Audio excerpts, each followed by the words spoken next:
అందరికీ నమస్కారం. నిన్న ఏదైతే నా బర్త్డే పార్టీ జరిగిందో ఒక చిన్న ఇంట్లో పార్టీ లాగా ఒక ఫ్యామిలీ ఫంక్షన్ లాగా జరుపుకోవాలన్న ఒక ఉద్దేశంతో ఆ రిసార్ట్లో మా అమ్మా నాన్నల కోరిక మేరకు మా అమ్మా నాన్నలతో కలిసి మా ఫ్యామిలీ మెంబర్స్తో కలిసి నేను జరుపుకోవడం జరిగింది.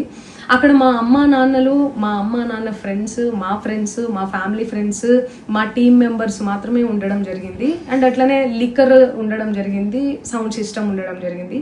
సో సౌండ్ సిస్టమ్కి లిక్కర్కి పర్మిషన్ తీసుకోవాలని చెప్పి నాకు అస్సలు అవగాహన లేదు, ఐడియా కూడా లేదు. అది అనుకోకుండా సడన్గా ప్లాన్ చేసుకొని వెళ్ళిపోవడం జరిగింది అక్కడ.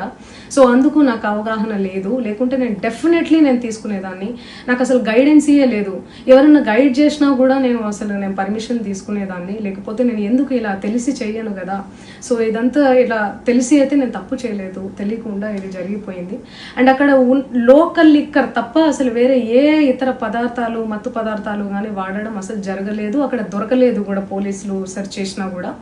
అండ్ అక్కడ ఎవరికైతే పాజిటివ్ వచ్చింది అని చెప్పి పోలీసులు చెప్తున్నారో ఆయన ఎక్కడో ఒక చోట తీసుకున్నాడు, ఎప్పుడో తీసుకున్నాడు అని చెప్పి తేలిందని చెప్పి పోలీసులే చెప్పారు. అండ్ అది ఇన్వెస్టిగేషన్ కూడా జరుగుతుంది. మేము కూడా పోలీసులకు కోఆపరేట్ చేస్తున్నాము. అండ్ నేను ఎందుకు ఇలా చేస్తాను, అసలు నాకు తెలిసి ఎందుకు చేస్తాను, మా అమ్మా నాన్నలతో దట్టు మా అమ్మా నాన్నలు పెట్టుకొని ఇలాంటివి నేను ఎంకరేజ్ చేస్తానా, ఇలాంటివి చెప్పండి.